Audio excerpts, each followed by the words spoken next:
काफी पुराने समय की बात है।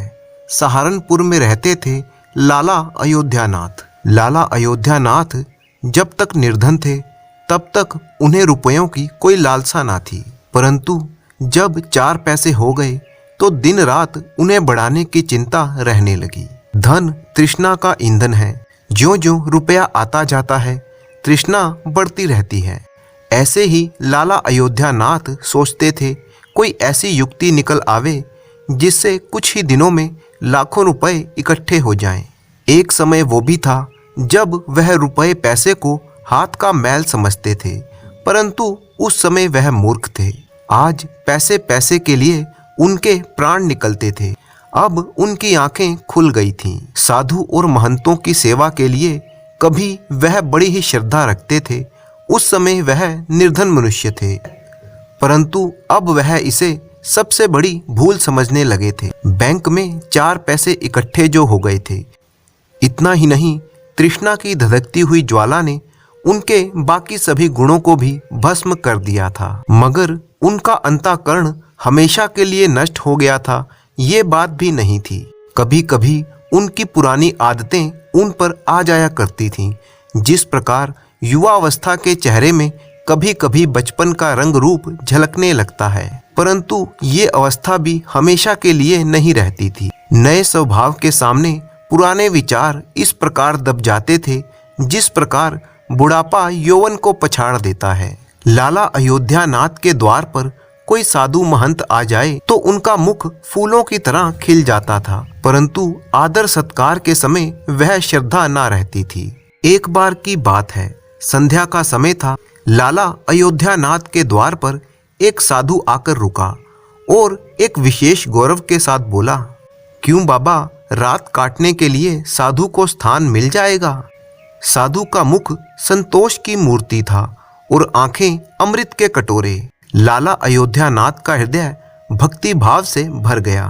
वो झुककर बोले, सिर आंखों पर।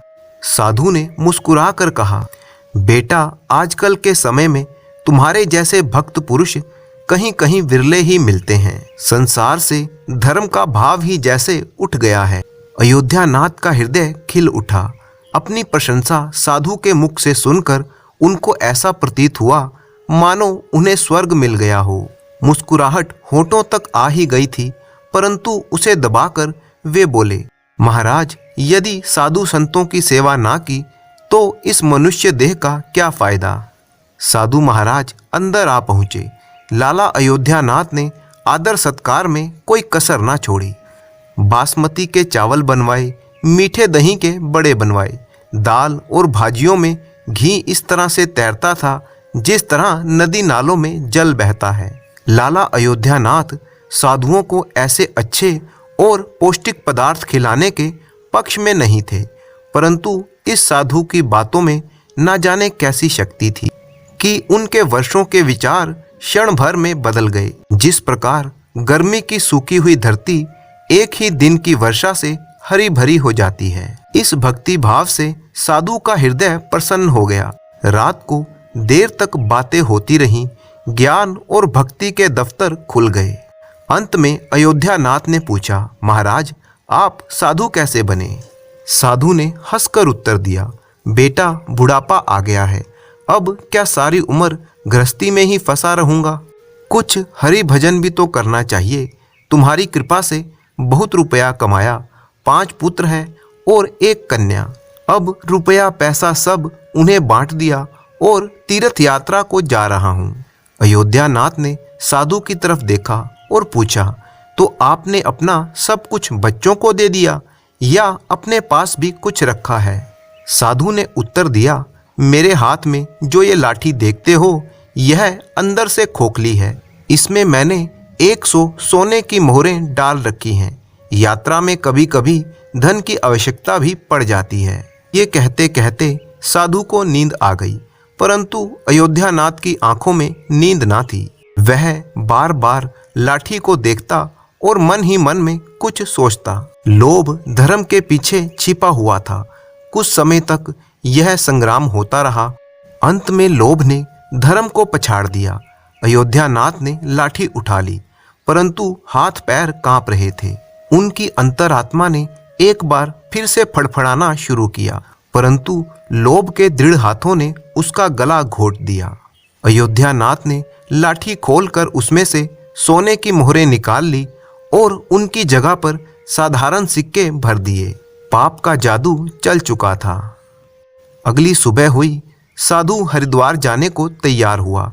अयोध्यानाथ का हृदय बैठता जाता था। उन्हें डर था कि कहीं साधु को संदेह ना हो जाए। इस विचार से उनके चेहरे का रंग उड़ता जाता था, परंतु साधु को इस घटना की कुछ भी खबर नहीं थी। वह मुस्कुरा मुस्कुरा कर बातें करता और रात के आदर सत्कार के लिए बार बार धन्यवाद देता था। चलते समय अयोध्यानाथ ने कहा, महाराज, मेरे यहाँ पर संतान नहीं है। आप ईश्वर से प्रार्थना करें। हम पापी लोग हैं, हमारी प्रार्थना का असर नहीं होता। आप महात्मा हैं, परमात्मा आपकी जरूर सुनेगा। साधु ने उत्तर दिया, सुनेगा या नहीं यह तो वही जाने, परंतु मैं तुम्हें आशीर्वाद देता हूँ कि भगवान तुम्हें संतान दे। ये कहकर साधु चला गया। अयोध्यानाथ के सिर से जैसे बोझ उतर गया। उन्हें ऐसा प्रतीत हुआ मानो साधु के जाने के साथ ही उनके हृदय से पत्थर हट गया। वह इस चोरी के फल से नहीं बच सकते थे, यह उनका मन और मस्तिष्क अनुभव कर रहा था, परंतु वह इस चोरी के प्रकट होने से बहुत डरते थे। चोरी का प्रकट होना प्रत्यक्ष था, किंतु उसका फल भविष्य के पर्दे में था। मनुष्य वर्तमान समय के सामने भविष्य की परवाह नहीं करता। इधर साधु महाराज हरिद्वार पहुंचे तो उनका हृदय प्रसन्न हो गया। यहाँ साधु संतों को देखकर उसे ऐसी प्रसन्नता हुई मानो स्वयं भगवान के दर्शन हो गए हों। उनका मन ब्रह्मानंद में लीन हो गया। एक हलवाई को बुलाकर बोले, मैं एक महायज्ञ करना चाहता हूँ, जिसमें हरिद्वार के समस्त साधुओं को भोजन कराया जाएगा। उसमें सारा खर्च कितना बैठेगा? हलवाई ने अंदाजा लगाकर उत्तर दिया, 750 रुपये। इसमें सब कुछ हो जाएगा? बहुत अच्छी तरह से हो जाएगा महाराज। साधु ने क्षण भर के लिए सोचा और फिर कहा, तुम ये सब प्रबंध कर सकोगे? जी बिल्कुल कर सकेंगे। तो फिर सारा प्रबंध तुम ही करो, जो खर्चा होगा मैं दे दूंगा। ये कहते कहते साधु महाराज ने अपनी लाठी की ओर देखा। हलवाई ने उत्तर दिया, महाराज आप निश्चिंत रहें, सब प्रबंध हो जाएगा। दूसरे दिन यज्ञ हुआ। हरिद्वार भर में धूम मच गई। लोग देखते थे और आनंद से झूमते थे। कहते थे, यज्ञ बहुत देखे, परंतु इस उदारता और भक्ति भावना से रुपया पानी की तरह बहाते किसी को नहीं देखा। ऐसे धन्ना सेठों की कमी नहीं है जिनके पास मोहरें बहुत पड़ी हैं। वे मुकद्दमेबाजी में लाखों लुटा देते हैं, बेटे के ब्याह पर लाखों उड़ा देते हैं, परंतु धर्म की राह पर एक पैसा भी खर्च नहीं करते। ये मनुष्य सच्चा मनुष्य है, जिसने अपना सच्चा धर्म समझा और धर्म के सामने पैसे का मुंह नहीं देखा। अपनी प्रशंसा सुनकर साधु का दिमाग 7वें आसमान पर पहुंच गया और उसका हृदय आनंद में हिलोरे लेने लगा। साधु प्रसन्न हो रहा था, परंतु उसका भाग्य रो रहा था। शाम हुई। साधु ने अपने कमरे का दरवाजा बंद किया और लाठी को खोलकर देखा।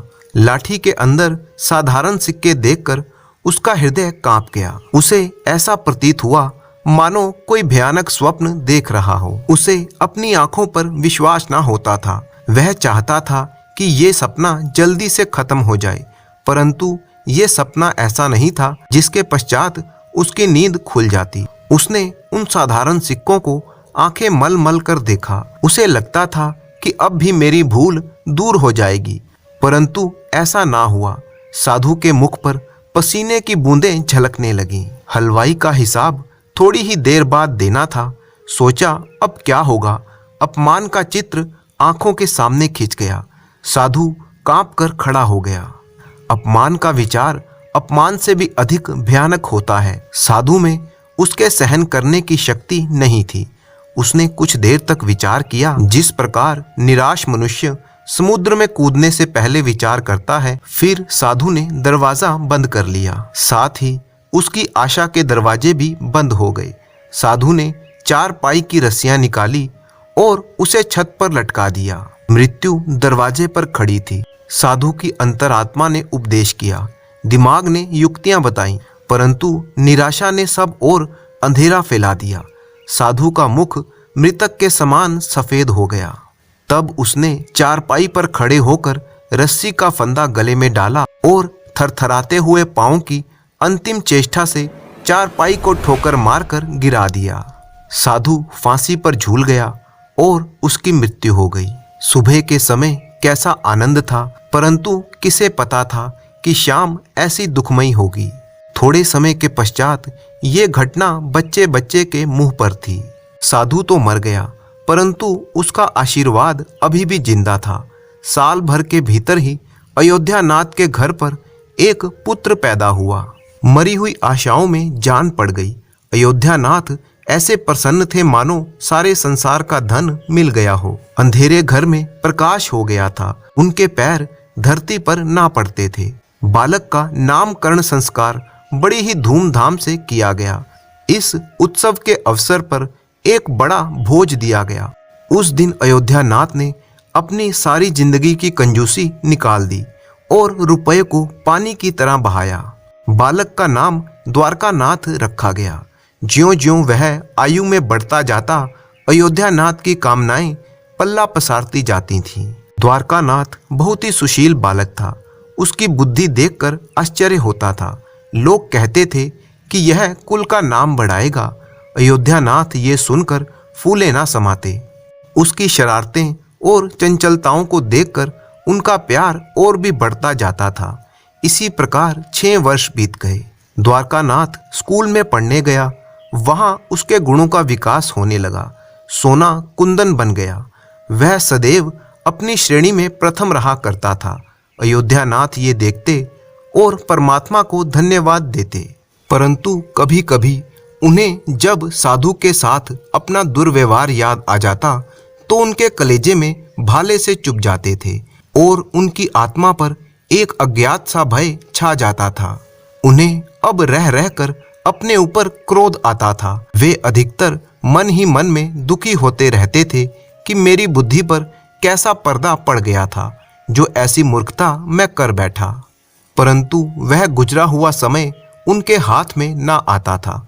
उन्होंने वह सोने की मोहरें एक रुमाल में बांधकर एक संदूक में रख दी थी और ये निश्चय किया कि उस साधु को दे देंगे। उन्होंने साधु की खोज करने के लिए कई मनुष्यों को भेजा, परंतु उनकी साधु तक पहुंच ना हो सकी। यहाँ तक कि अब अयोध्यानाथ वे घटना भूल चुके थे, परंतु वे सोने की मोहरें एक रुमाल में अभी भी संदूक में रखी हुई थी। समय बीतता गया। द्वारकानाथ अब 18 वर्ष का हो गया। वसंत के दिन थे। खेतों में सरसों फूली हुई थी। अयोध्यानाथ अपनी धर्मपत्नी और बेटे द्वारकानाथ के साथ हरिद्वार को चल पड़े। वहां पर पहुंचकर वो एक सराय में ठहरे। वहां पर अयोध्यानाथ को एक नया रहस्य मालूम हुआ कि उनके बेटे द्वारकानाथ की प्रकृति साधुओं जैसी थी। वह दिन रात साधुओं के डेरे में घूमता रहता। कोई भी दीन दुखी और गरीब उसको दिखाई देता तो वह उसकी सहायता करता। अयोध्यानाथ ये देखकर बड़े ही कुढ़ते थे, परंतु वे कुछ कर ना सकते थे। द्वारकानाथ का मुख देखकर उनका क्रोध तत्काल ही उतर जाता था। वह बहुत सोचते थे, परंतु द्वारकानाथ के इस स्वभाव का कारण उन्हें समझ में नहीं आता था। एक बार सायंकाल की बात है। द्वारकानाथ हरिद्वार में ही अपने डेरे की तरफ लौट रहा था कि रास्ते में एक बूढ़ा आदमी उसे रोता हुआ मिला। द्वारकानाथ ने आश्चर्य से पूछा, क्यों भाई, रोते क्यों हो? क्या कहूँ, कहते हुए लज्जा आती है। फिर भी बताओ तो। मैं गंगा जी में डूबकर अपना जीवन खत्म करने जा रहा हूँ, क्योंकि मुझे व्यापार में घाटा हुआ है और मेरे सिर पर बहुत सा कर्ज है। व्यापार में घाटा हुआ है और कर्ज है, परंतु ये तो मामूली सी बात है। उस बूढ़े आदमी ने विचित्र भाव से द्वारकानाथ की ओर देखकर कहा, मुझे ऋण चुकाना है, नहीं तो आत्महत्या करने के सिवा मेरे पास कोई चारा नहीं है। द्वारकानाथ कुछ देर चुप रहा। यह मौन उस अभागे बूढ़े आदमी के लिए एक आशा बन गया। बहते हुए आंसू रुक गए। द्वारकानाथ ने बूढ़े से पूछा, कितने रुपयों से तुम्हारा काम चल सकेगा? जब मनुष्य निराश हो जाता है तो उसे पग पग पर आशा दिखाई देती है। उस बूढ़े आदमी ने हिसाब लगाकर उत्तर दिया, मेरे सिर पर 1400 रुपए के लगभग ऋण चढ़ा हुआ है। 1400 रुपए? हाँ, 1400 रुपए। द्वारकानाथ कुछ देर तक चुप रहा, फिर उसने कहा, चिंता ना करो, प्रबंध हो जाएगा। बूढ़े आदमी ने पूछा, तो कब तक? आज ही रात तक कर दूंगा। तुम मुझे कहाँ पर मिलोगे? बूढ़े ने कहा, चौक पर जो हलवाई की बड़ी दुकान है वह मेरी ही दुकान है, मैं तुम्हें वहीं पर मिलूंगा। द्वारकानाथ उड़ता हुआ वापिस सराय में पहुंचा। उस समय उसके हृदय में हलचल सी मची हुई थी। उसका चित्त व्याकुल था। वह चाहता था कि जितनी जल्दी हो सके हलवाई का संकट दूर कर दे। उसे किसी दिव्य शक्ति ने विश्वास दिला दिया था कि इस हलवाई की सहायता करना मेरा धर्म है। वह एक विशेष भावुकता के साथ डेरे पर पहुंचा। माता और पिता दोनों कहीं बाहर गए हुए थे। द्वारकानाथ का रास्ता साफ हो गया। उसने नौकरों से चाबियां ली और कमरे के अंदर गया, परंतु संदूक में ताला लगा हुआ था। द्वारकानाथ पर भूत सा सवार था। उसने पत्थर लेकर संदूक का ताला तोड़ दिया और फिर संदूक टटोलने लगा। निराशा ने पैर फैलाए मगर आशा ने डांडस बंधा दी। एकाएक आशा की चमक दिखाई दी। द्वारकानाथ के हाथ में एक रुमाल आ गया। उसने कांपते हुए हाथों से उसे जल्दी से खोला। उसका हृदय कमल की तरह खिल गया। उस रुमाल में सोने की मोहरें थी। यह वही सोने की मोहरें थी जो एक समय में अयोध्यानाथ ने साधु से चुराई थी। मोहरें गिनी तो पूरी 100 निकली। द्वारकानाथ का हृदय प्रफुल्लित हो गया। उसने मोहरें जेब में रखी और रुमाल को वापस संदूक में रख दिया और इस तरह से भागा जैसे कोई पुलिस वाला उसके पीछे लगा हो। द्वारकानाथ ने भलाई करने के लिए बुराई का सहारा लिया था। अपना काम पूरा करके द्वारकानाथ वापस डेरे पर पहुंचा। रात का समय था। वह अभी आकर बैठा ही था कि उसके पेट में पीड़ा होने लगी। द्वारकानाथ एक साहसी नवयुवक था। बड़े से बड़े कष्ट में भी वह हिम्मत न हारता था, परंतु ये पीड़ा न जाने किस प्रकार की थी कि उसके मुख से चीखें निकल गई। अयोध्यानाथ ने भी जब देखा तो उसे ऐसा जान पड़ा जैसे कोई विपत्ति पड़ने वाली है। वह दौड़ते हुए डॉक्टर के पास गए, परंतु अभी वापस भी न आए थे कि द्वारकानाथ ने प्राण त्याग दिए। अयोध्यानाथ ने जब यह सुना तो पछाड़ खाकर गिर पड़े और कई दिन तक बीमार रहे। परंतु द्वारकानाथ को क्या हो गया यह आज तक उनकी समझ में नहीं आया था। एक दिन संदूक में किसी चीज के लिए हाथ डाला तो मोहरों वाला रुमाल नहीं था। एकाएक उनको कई वर्षों की भूली हुई घटना याद आ गई, परंतु उन मोहरों का चला जाना और द्वारकानाथ का मरना, इन दोनों घटनाओं में क्या संबंध है इसे वह कभी समझ ना सके। परंतु कहानी सुनने वाले तो समझ ही गए होंगे कि दोनों घटनाओं में क्या संबंध था। असल बात ये थी कि जिस साधु की मोहरें अयोध्यानाथ ने चुराई थी, उस साधु ने अयोध्यानाथ के बेटे द्वारकानाथ के रूप में पुनर्जन्म लिया था और द्वारकानाथ बनकर उसने ही वही सोने की मोहरें लाला अयोध्यानाथ से चुराकर बूढ़े हलवाई को दे दी और अपना पूर्व जन्म का कर्ज चुका दिया। वो बूढ़ा आदमी वही हलवाई था जिसने साधु के लिए भंडारे का प्रबंध किया था। इस तरह से अपना ऋण पूरा करते ही द्वारकानाथ के प्राण निकल गए। साधु ने पूर्व जन्म का अपना ऋण उस हलवाई को चुका दिया। लाला अयोध्यानाथ के लिए अपने उस कुकर्म की सजा ये थी कि अब वह सारा जीवन अपने जवान बेटे की मौत के दुख में रोता रहा। जमींदार भीषण सिंह अपने कमरे में बैठे आराम फरमा रहे थे कि तभी उनका मुनीम दौड़ता दौड़ता आया और बताया कि इनकम टैक्स विभाग का कोई अफसर आया है। जमींदार का पसीना छूट गया ये सुनकर कि इनकम टैक्स विभाग का कोई अफसर आया है और उनके हिसाब किताब के रजिस्टर और बही खाते चेक करना चाहता है। अब क्या होगा मुनीम जी? जमींदार ने घबरा कर कहा। कुछ करो मुनीम जी। हुजूर, मैं तो खुद घबरा गया हूँ। मैंने इशारे से पेशकश भी की थी और चाहा कि ये बला टल जाए। 1 लाख तक की बात की, लेकिन वह तो टस से मस नहीं हो रहा। तो हे भगवान, मेरी तो सांसें उखड़ रही हैं। तब तक रमुआ पानी ले आया। जमींदार ने पानी पिया, पर घबराहट कम न हुई और पूछा, हिंदू है या मुसलमान? सिख है। तो अभी लस्सी वस्सी पिलाओ, डिनर के लिए रोको, सोडे पानी का इंतजाम करो और फकीरे से बोलो 3-4 मुर्गे कटवाओ और इनकम टैक्स के ऑफिसर से कहो हम सारा हिसाब किताब दिखा देंगे, पर वो शहर से इतनी दूर आए हैं, हमारे साथ डिनर तो करना मंजूर करें। मुनीम घबराया हुआ चला गया। 5 मिनट बाद ही मुनीम अफसर को लेकर जमींदार साहब के कमरे में आया। जमींदार साहब ने घबराहट छुपाकर लपकते हुए उनका स्वागत किया। आइए हजूर, तशरीफ रखिए। यहाँ गांव आने में तो आपको बड़ी तकलीफ हुई होगी, जमींदार साहब ने अदब से कहा। अफसर बोला, अब क्या करें जमींदार साहब, हमें भी अपनी ड्यूटी करनी पड़ती है, आना पड़ा। तब तक नौकर लस्सी का गिलास लिए आ गया। यह लीजिए हजूर, जमींदार साहब बोले। शाम को हम और आप जरा आराम से बैठेंगे। आप पहली बार तशरीफ लाए हैं। जी हाँ, लेकिन मुनीम से कहिए पिछले 3 सालों के हिसाब किताब के कागजात तैयार रखे। जमींदार के फिर पसीना छूट गया। अरे हजूर, पहले शाम तो गुजारिए, फिर रात को आराम फरमाइए, सुबह आप जैसा कहेंगे वैसा होगा। तभी एक नौकर ने आकर मालिक को जानकारी दी, मालिक, रात के लिए फकीरे के यहाँ से कटे मुर्गे आ गए हैं। मालकिन पूछ रही है कि चारों शोरबे वाले बनवाएंगे या आधे भुने हुए और आधे शोरबे वाले। बताइए हजूर, कैसा मुर्गा पसंद करेंगे, शोरबे का या भुना हुआ या दोनों? जमींदार साहब ने पूछा। इनकम टैक्स अफसर एकदम कच्चा पड़ गया। कहने लगा, जमींदार साहब, मैं चलता हूं। अरे क्यों, कहाँ, हमसे कोई गलती हो गई क्या?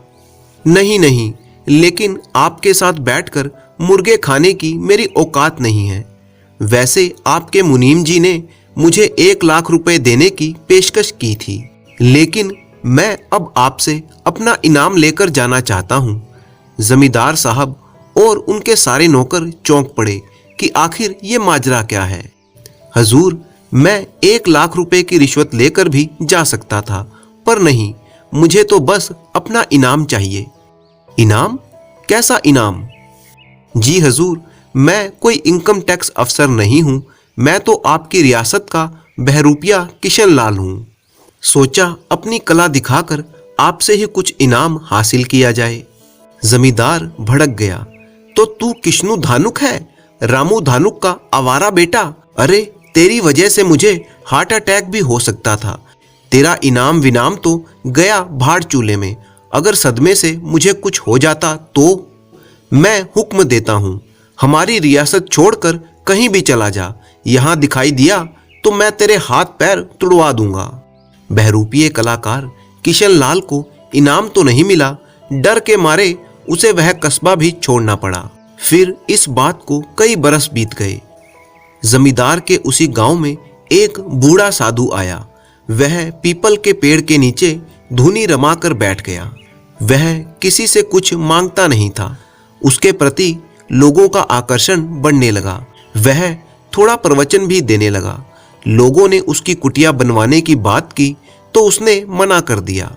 वह जाड़े, गर्मी, बरसात में वहीं पर पेड़ के नीचे बैठा रहता, भजन, ध्यान, प्रवचन में खोया रहता। उसकी कीर्ति फैलने लगी। दूर दूर के क्षेत्रों से लोग उसके दर्शन करने के लिए आने लगे। एक दिन जमींदारन भी उनके दर्शन करने के लिए आई।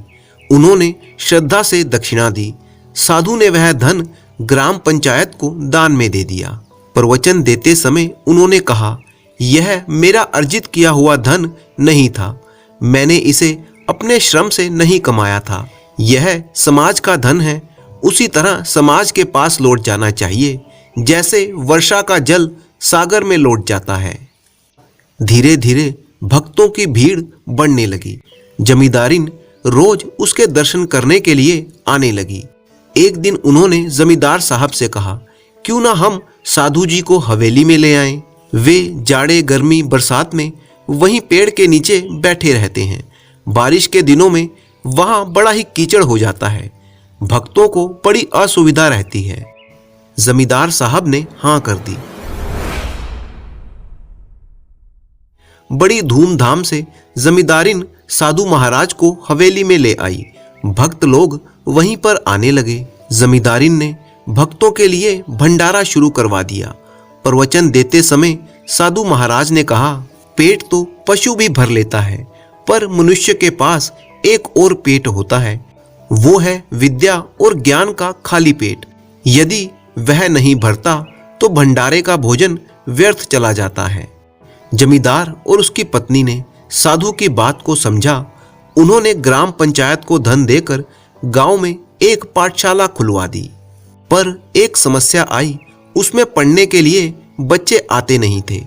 तब साधु ने एक प्रवचन किया और कहा, जो भक्त मेरे दर्शनों के लिए आते हैं, यदि वो अपने बच्चों को पाठशाला में नहीं भेजते तो उनसे मेरा निवेदन है कि वे मेरे दर्शन करने के लिए ना आएं। साधु महाराज की बात का असर हुआ।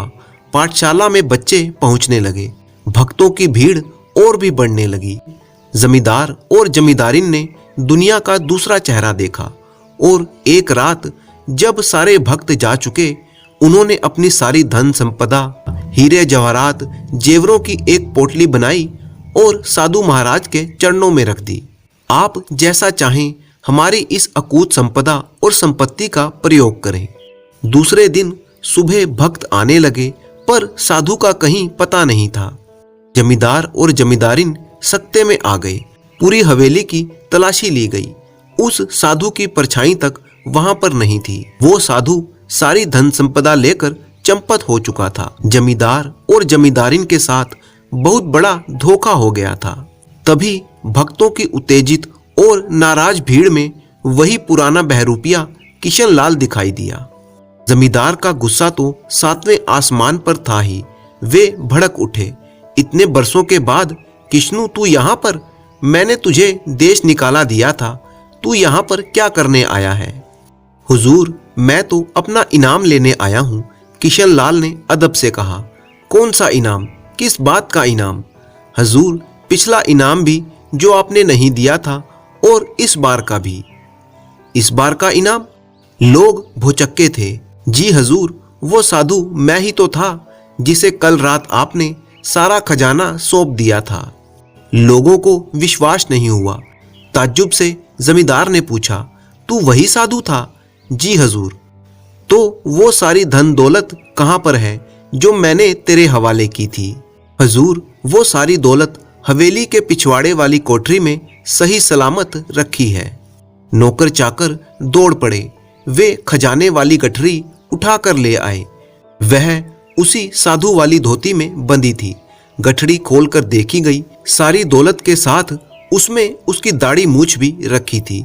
उसका गेरुआ कुर्ता और रुद्राक्ष की माला और अन्य मालाएं भी थी जो वह साधु के रूप में पहनता था। भक्तों की पूरी भीड़ ने राहत की सांस ली।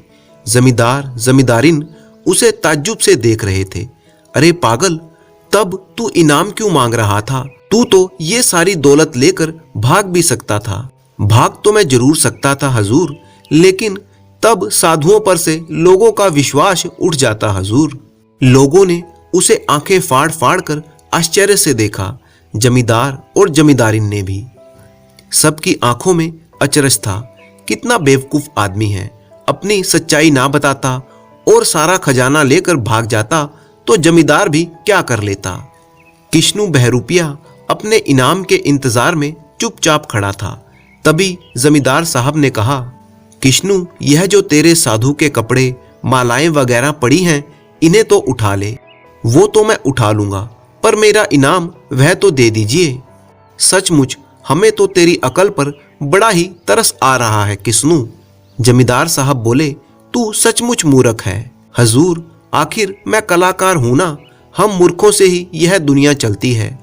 मुझे तो सिर्फ अपना इनाम चाहिए, आपकी धन दौलत नहीं। आखिरकार जमींदार ने कुछ सोने के सिक्के किस्नू को इनाम के रूप में दे दिए और वह खुशी खुशी अपने घर लौट गया। गंगवार नाम के एक गांव में शिवदास नाम का एक कवि रहता था। जो भी उसकी कविता सुनता उसकी प्रशंसा किए बिना नहीं रह सकता था।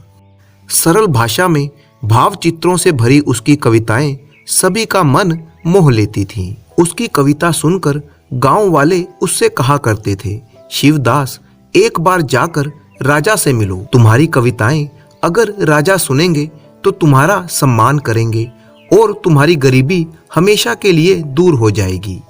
शिवदास इसके जवाब में कहता, मेरी कविता जब उस स्तर की हो जाएगी तब अवश्य ही मैं राजा से मिलने के लिए जाऊंगा। शिवदास की कविताओं की प्रशंसा हर गांव में होने लगी।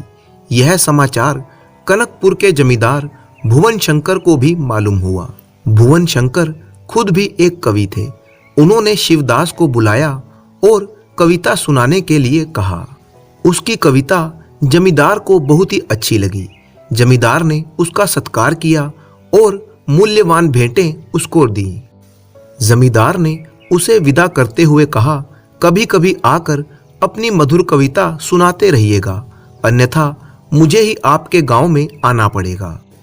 यह आपने क्या कह दिया मालिक, मैं खुद कभी कभी चलकर आऊंगा और नई नई कविताएं आपको सुनाता रहूंगा। शिवदास ने ये कहा और वापस लौट गया।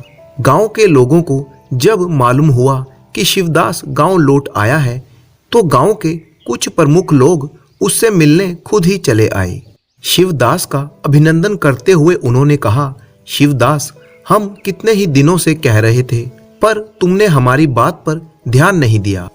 तुम्हारी प्रतिभा का जीता जागता उदाहरण है जमींदार से प्राप्त हुआ सत्कार। अब तुम्हें राजा से भी मिलना चाहिए। शिवदास ने उनकी बात टालते हुए कहा, इसके लिए कुछ समय और लगेगा। लगभग 1 महीने के बाद जमींदार ने फिर से शिवदास को अपने यहाँ पर बुलाया, परंतु जमींदार किसी जरूरी काम पर अचानक कहीं चले गए थे। वे अब कनकपुर से थोड़ी दूरी पर बहने वाली गंगा नदी के तट पर स्थित अपने किले में थे। जमींदार के नौकर शिवदास को उस जगह पर ले गए। शिवदास की सुनाई मधुर कविता को सुनकर जमींदार मंत्रमुग्ध हो गए। उन्होंने शिवदास से कहा, आपने कमाल की कविता सुनाई है। इतनी मधुर कविता तो मैंने पहले कभी नहीं सुनी। मेरी इच्छा है कि आप कुछ दिनों तक यहीं पर ठहर जाएं और हमारा आतिथ्य स्वीकार करें। फिर जमींदार ने शिवदास के रहने का आवश्यक प्रबंध वहां पर कर दिया। शिवदास सूर्य उदय से पहले ही जाग गया और नदी के तट पर पहुंच गया। वहां का वातावरण कितना ही सुहावना था। गंगा नदी में जल भरा हुआ था। शिवदास उसके प्रवाह को देखता ही रह गया। उसे लगा मानो चारों तरफ ओंकार की ध्वनि उत्पन्न हो रही थी। सूर्य उदय के बाद उसकी किरणें जल पर चमक रही थी। शिवदास को लगा मानो सोने की नदी बह रही हो। इस दृश्य को मनन करते हुए वह किले में पहुंचा और उस दृश्य के भाव चित्रों को ताल पत्रों पर लिख डाला। इस नई कविता को पढ़ते हुए शिवदास को अलौकिक आनंद हुआ। उस दिन से लेकर वह हर सुबह और शाम को नदी के तट पर जाता और गंगा जी को जी भर के देख लेता। वहां के सुंदर वातावरण का वर्णन करते हुए कविताएं लिखता था। उन कविताओं में गंगा माँ की करुणा का वर्णन करता था, जिसकी कृपा से करोड़ों प्राणी जीवित होते हैं। वहां पर 1 सप्ताह रहकर वह जमींदार की अनुमति लेकर वापस अपने गांव में जा पहुंचा।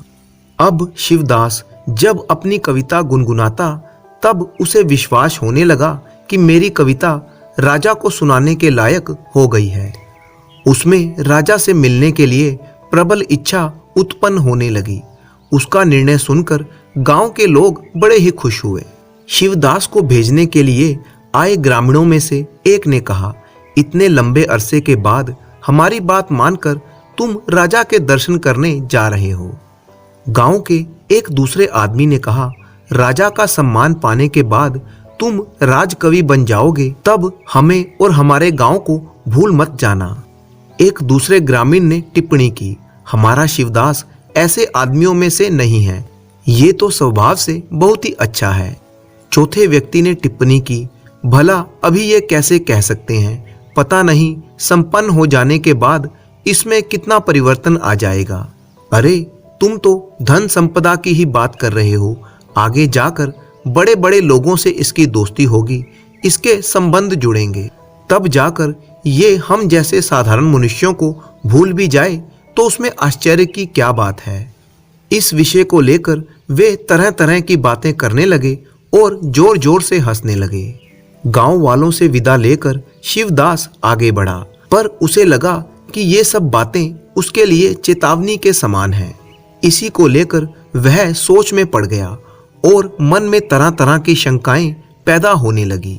उसके मन में खलबली सी मच गई। वह राजधानी की ओर नहीं गया और गंगा के तट पर पहुंच गया। नदी को देखते ही उसकी आंखों में आंसू बहने लगे।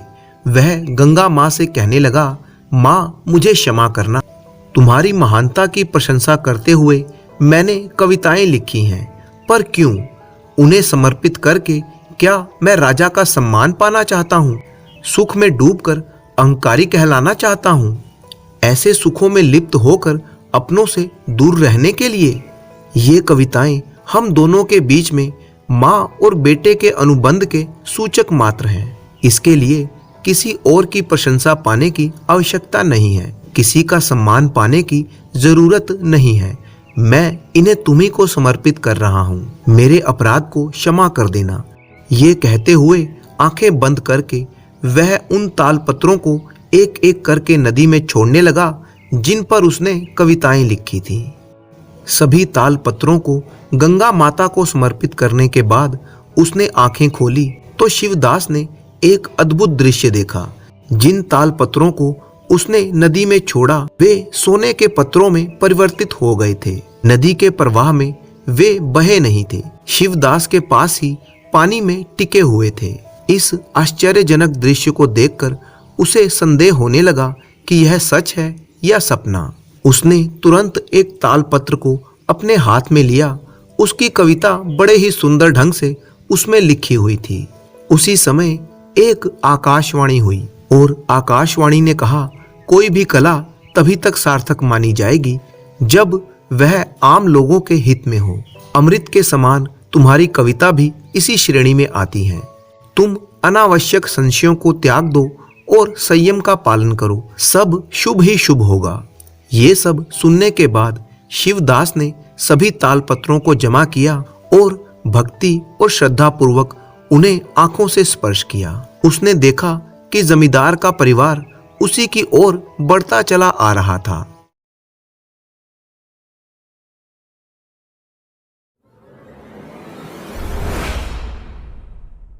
शिवदास के पास पहुंचने के बाद जमींदार ने कहा, मुझे अभी अभी मालूम हुआ है कि आप यहाँ पर पधारे हैं, तो मैं आपसे मिलने यहाँ पर चला आया। और ये भी मालूम हुआ है कि गंगा माँ ने आपकी कविताओं को आशीर्वाद दिया है। यह सुनकर मैं स्तब्ध रह गया। चलिए चलते हैं। शिवदास ने कहा, क्षमा कीजिए, मैं कहीं नहीं जाऊंगा। मुझ पर कृपा करके मेरे लिए यहाँ पर एक कुटिया बनवा दीजिए। जमींदार ने उसकी इच्छा पूरी की। इसके बाद जमींदार राजधानी गया और उसने राजा को इस अद्भुत दृश्य के बारे में पूरे विस्तार से बताया। राजा स्वयं भी साहित्य प्रिय थे और वह शिवदास से मिलने के लिए वहां पर चले आए। शिवदास की कविताओं को सुनकर वे मंत्रमुग्ध हो गए और साथ ही शिवदास को राजकवि बनाने के लिए आमंत्रित भी किया। परंतु शिवदास ने विनय पूर्वक इनकार करते हुए कहा, मेरी एक विनती है, गंगा तट पर एक मंदिर का निर्माण करवाइए। मैं उस मंदिर में गंगा माँ की सेवा करते हुए यहीं पर रहूंगा। मैं सदा के लिए आपका आभारी रहूंगा। राजा ने उसकी इच्छा का सम्मान किया और बहुत ही जल्दी वहां पर एक मंदिर का निर्माण किया गया, जिसमें वे सोने के तालपत्र सुरक्षित रखे गए। शिवदास अब बिना किसी आडंबर के वहां पर रहने लगा। उसने अनेक कविताओं की रचना की और सभी कविताएं उसने प्रजा को समर्पित कर दी। अब शिवदास का मन एकदम शांत और निर्मल था।